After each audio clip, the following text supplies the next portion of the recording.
Situ राज्य committee Himachal Pradesh ने प्रदेश सरकार द्वारा घोषित किए गए बजट को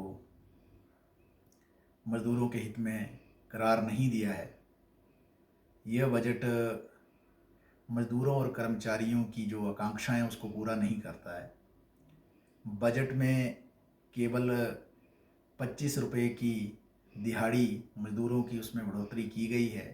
महंगाई के इस दौर में 25 रुपये की वेतन बढ़ोतरी, दिहाड़ी में बढ़ोतरी किसी भी तरीके से मान्य नहीं है।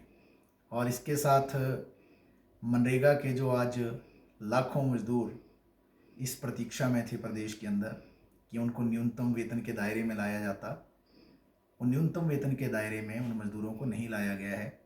आंगनवाड़ी, मिड डे मील और आशा कर्मचारी जो हैं, जिन्हें स्कीम वर्कर्स भी कहा जाता है, इन स्कीम वर्कर्स के लिए भी सरकार ने जो इनको ग्रेच्युटी देने का मसला था, इनके नियमितीकरण का सवाल था, इनको न्यूनतम वेतन के दायरे में लाने का सवाल था, उससे सरकार ने पल्ला झाड़ दिया है और केवल 300 से 500 रुपये की बढ़ोतरी करके जो है इन कर्मचारियों के साथ धोखा किया है। हिमाचल प्रदेश के अंदर जो वाटर कैरियर हैं, जल रक्षक हैं, पैराफिटर हैं, मल्टीपर्पज़ वर्कर हैं, पंप ऑपरेटर हैं और चौकीदार हैं, इसके साथ साथ राजस्व चौकीदार हैं, पंचायत के अंदर काम करने वाले जो वेटरनरी असिस्टेंट हैं और जो दूसरे मज़दूर हैं, इन मज़दूरों के वेतन में भी केवल 300 से 500 रुपये की बढ़ोतरी की गई है, जो कि नाकाफ़ी है। किसी भी तरीके से वो वाजिब नहीं ठहराई जा सकती है। न्यूनतम वेतन के दायरे में उनको नहीं लाया गया है।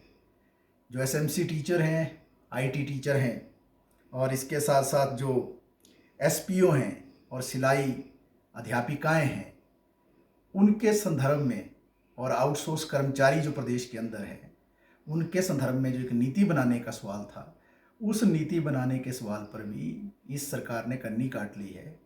अगर बजट को आप देखेंगे तो बजट की जो शुरुआत की गई है उसमें जिस तरीके से इस बात को कहा गया है कि आत्मनिर्भर हिमाचल, और उस आत्मनिर्भर हिमाचल को करने के लिए 10 बिंदु उकेरे गए हैं। उन 10 बिंदुओं में कहीं भी मज़दूरों और कर्मचारियों का जिक्र नहीं है।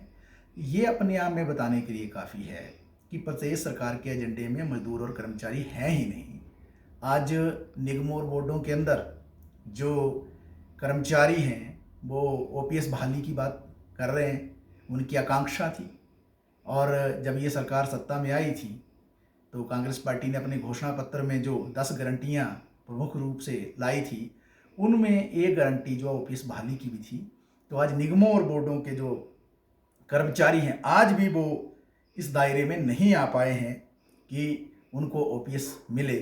तो कुल मिलाकर जो ये बजट आज का प्रस्तुत किया गया है, सीटू राज्य कमेटी का मानना है कि मज़दूरों और कर्मचारियों को जो आकांक्षाएं थी, ये बजट उन आकांक्षाओं को पूरा नहीं करता है।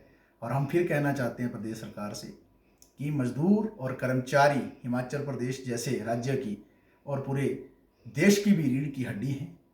इनके बारे में सरकारों को निश्चित तौर से चिंतनशील रहना चाहिए, संवेदनशील होना चाहिए। लेकिन सरकार ने उस तरीके से इस दिशा में काम नहीं किया है।